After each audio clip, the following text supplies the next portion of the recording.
Je suis le seul qui propose, clairement, sans faux fuyant, de faire sortir la France de l'Union européenne, de l'euro et de l'OTAN.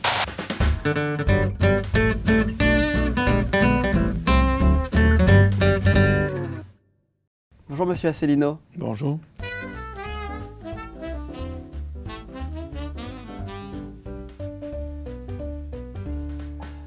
Qu'est-ce que ça vous inspire, ce bureau? Ça m'inspire les ordres de la République. Je pense qu'il faut qu'il y ait un certain décorum à l'État. L'État doit avoir de l'autorité. Vous voulez que les Français récupèrent leur souveraineté nationale. C'est un peu votre spécificité. Enfin, maintenant, c'est plus une spécificité puisque la moitié des candidats veulent sortir de l'Europe, de l'euro. Est-ce que vous trouvez pas Vous trouvez vraiment que la moitié des candidats veulent sortir de l'Europe? Quand on regarde Marine Le Pen, c'est ce qu'elle veut faire. Bah oui, enfin, excusez-moi, elle veut sortir de l'euro pour progressivement sortir de l'Europe. Non? Monsieur Mélenchon? Non plus, d'accord. Monsieur Dupont-Aignan? Non plus. Et la meilleure façon de voir que Mme Le Pen, que M. Dupont-Aignan, que M. Mélenchon entretiennent un flou artistique constant, il suffit de prendre un certain nombre de leurs électeurs et puis vous leur demandez qu'est-ce qu'on fait avec l'Europe. Et vous verrez. Il y en a qui vous diront « Ah ben nous on en sort », d'autres qui diront « Non, on n'en sort surtout pas », d'autres qui diront « Nous on va faire un euro, machin ». Chacun a sa vision du programme, ce qui prouve que le programme a été fait de façon sciemment floue pour rassembler tout le monde. Mais vous comprenez bien qu'avec un tel système, il va y avoir des cocus à la fin. Je suis le seul candidat, non seulement qui est très clair sur la volonté de sortir de l'Union européenne, mais qui aussi met du pointe quelque chose qui est indicible. C'est que la construction européenne, si vous y réfléchissez à fond, c'est un apartheid planétaire qui ne dit pas son nom.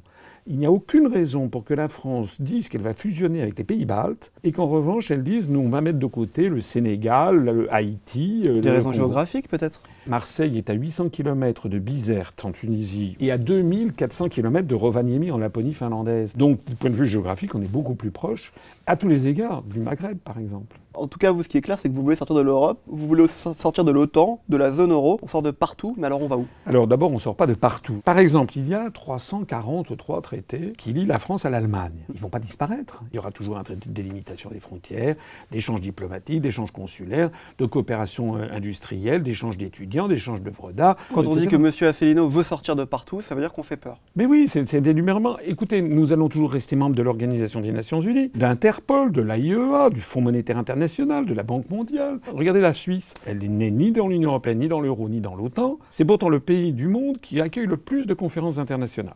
J'ai lu votre programme, M. Asselineau. Vous employez le mot « jeune » que 2 fois.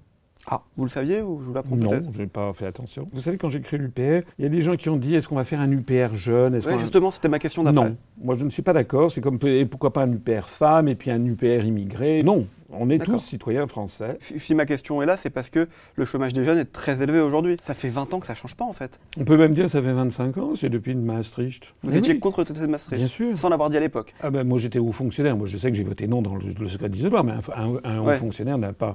Moi j'étais pas un responsable politique. Moi j'estime que le fait que la France soit dans l'Union européenne est en train de nous couper du reste du monde. L'euro nous emmène vers un chômage de masse et nous entraîne dans le mur. On va faire un portrait chinois. Votre film préféré, M. Asselineau, c'est quoi? Je dirais 2001 Odyssée de l'espace, que j'avais beaucoup aimé étant jeune. Et puis je dirais un des films de Ozu, vous savez, ces films japonais des années 60, qui sont des films très intimistes. J'adore ça. Votre série préférée? Vous regardez une série en ce moment? Une série française qui s'appelle Le Baron Noir. Oui. Et il était question justement d'un président de la République qui voulait sortir de l'Union européenne. Oui. J'avoue, j'ai regardé ça avec beaucoup d'intérêt.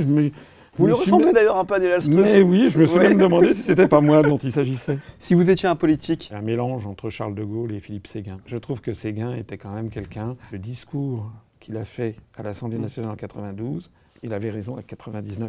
Si vous étiez un youtubeur? Je suis un youtubeur. Notre chaîne YouTube est à 10 150 000 vues au moment où je parle, 37 000 abonnés. On est le premier mouvement qui se soit développé grâce à Internet. Vous parlez un peu le langage Internet ou pas du tout? Si je vous dis, est-ce qu'on a un problème avec la bœuf dans ce pays? La bœuf? Ouais. Bah ça, c'est du shit, c'est ça. Ouais. Je connais le pour et le contre sur cette question. Personnellement, j'y suis quand même plutôt défavorable. Mais je sais aussi les avantages que ça aurait en matière notamment de lutte contre la criminalité, contre les trafics, etc. Comme je suis un démocrate, on fera éventuellement, les gens qui le souhaiteront, auront recours à un référendum d'initiative populaire. Une deuxième question, vous croyez qu'il a pris cher, François Fillon? Je pense qu'effectivement, ça ne va pas être très agréable pour lui. C'est pas mes affaires. Il est normal, je pense, que les médias fassent leur métier. C'est bien parce que vous avez réussi le test. 2 questions, vous avez compris les 2 propositions. Vous savez, j'ai un fils qui a 19 ans. Il m'a appris ce que c'était qu'un bolos, par exemple. Ah, c'était ma question d'après. Mais bon, c'est pas grave, je ne la poserai pas comme ça, moi, vous savez. On va faire le que oui, que non. Allons-y. Voter Emmanuel Macron au second tour, éventuellement. Que non. Vous écoutez du rap? Que oui, mais sans plus. Vous croyez que le 11 septembre est un complot? Officiellement, c'est un complot. Que oui, alors? Bah, officiellement, c'est un complot organisé par Ben Laden dans une grotte à Tora Bora. Et par les Américains? Par qui? Ah mais j'en sais rien. Moi, ce que je sais, en tout cas, vous avez vu, il y a quand même 600 ou 800 familles là, américaines qui portent plainte contre l'Arabie Saoudite, aux États-Unis. Donc c'est à eux qu'il faut leur demander. Donc que oui. Vous prenez des VTC? Oui. Que oui. Que oui. En politique, tous pourris ou pas? Que non. Vous regardez TF1? Que non. Vous savez pourquoi je vous demande ça? Moi, je veux déprivatiser TF1. Pourquoi vous n'aimez pas Joséphine Ange Gardien? Je voudrais que ça soit la télévision des Français. Une vraie télé interactive. On parlait tout à l'heure du cannabis. Eh bien, pourquoi s'il n'y aurait pas, par exemple, je sais pas, une fois par mois, tout un samedi matin, ou pendant de 9h à midi, où les gens pourraient s'exprimer? Vous jouez au loto?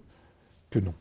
J'ai quand même fait remarquer une fois dans des conférences qu'on a plus de chances de gagner au gros lot du loto que d'avoir une autre Europe, hein, que de changer d'Europe. Parce que, ah oui, et statistiquement, pour changer d'Europe, il faut avoir l'accord des 27 autres gouvernements pour un nouveau texte, ensuite des 27 autres peuples. C'est-à-dire, il faut 28 accords unanimes 2 fois, ça fait 56 accords unanimes. Vous aimez l'argent? Je préfère l'argent que pas en avoir. Bon, mais d'un autre côté, je sais que je suis pas vénal. Vous voyez, moi, j'ai pas une Rolex. J'ai passé 50 ans, j'ai pas de Rolex. Si j'aimais l'argent, compte tenu du parcours universitaire et professionnel que j'ai, je ferais pas ce que je fais. Ça vous dit de manger un hamburger avec Vladimir Poutine au McDonald's? Pourquoi pas? Que oui. Vous croyez en Dieu? Je vous demande pas lequel. Que oui. Vous êtes pour la légalisation de l'euthanasie? Que non. Vous connaissez le 2e couplet de la Marseillaise? Qu'à moitié. Vous pouvez me le chanter? Nous entrerons dans la carrière. Avec l'air? Non, je chante faux. Vous êtes pour les Jeux Olympiques à Paris en 2024? Que oui. Vous avez déjà été sur Tinder? Sur Tinder? C'est une application de rencontre. Alors que non. Vous êtes pour le retour de Karim Benzema en équipe de France? Je fais confiance à Didier Deschamps. On se fait un check pour terminer. Que oui. Vous savez ce que c'est un check? Un contrôle? C'est un truc comme ça. Vous savez, on fait comme ça et après on fait comme ça. On refait? Ah d'accord. Ah oui, je l'ai vu. Voilà. Je trouve ça bien que les politiques se disent bonjour comme ça. Je sais pas, ça mettrait un peu de folie. Je peux vous tutoyer? Sans problème. Vous savez ce qu'avait répondu Mitterrand quand quelqu'un lui avait dit ça? Il avait répondu comme vous voulez. Il avait le sens de la formule, monsieur Mitterrand, faut le reconnaître. François, je vais t'appeler François. Est-ce que ça t'arrive quelquefois de te demander ce que tu fais dans cette élection présidentielle? Ah non, jamais. Et tu crois que tu peux gagner? Honnêtement? Honnêtement, oui. Je ne dis pas que c'est facile. Le problème auquel je me heurte, c'est que je suis l'un des candidats les moins médiatisés. Surtout pendant 10 ans, j'ai jamais été médiatisé. Il paraît que tu parles couramment japonais. Je ne parle qu'un petit peu japonais. Comment on dit voter François Asselineau pour sortir de l'Europe? Non, je vais dire buvons à la santé de François Asselineau et de la France. François Asselineau no kanpai shimashou. Est-ce que si tu ne gagnes pas en 2017, ce qui peut arriver, tu te représenteras en 2022? On verra. Je ne suis pas un monomaniaque, je suis quelqu'un qui est sain intellectuellement. On va voir le résultat, je pense, très honnêtement, que je vais faire un score qui va surprendre. Monsieur Asselineau, pour terminer l'interview, je vais vous demander de passer derrière le bureau, de vous installer dans votre peut-être futur fauteuil, et vous avez 1 minute pour convaincre la France. Mes chers concitoyens, pourquoi voter pour moi? Je suis le seul parmi les 11 candidats à appeler un chat un chat. L'article 5 de la Constitution prévoit que le président de la République est le garant de l'indépendance nationale, de l'intégrité du territoire et du respect des traités. Je suis le seul qui propose, clairement, sans faux fuyant, de faire sortir la France de l'Union européenne, de l'euro et de l'OTAN, afin justement de rendre aux Français leur indépendance nationale, c'est-à-dire au fond leur démocratie.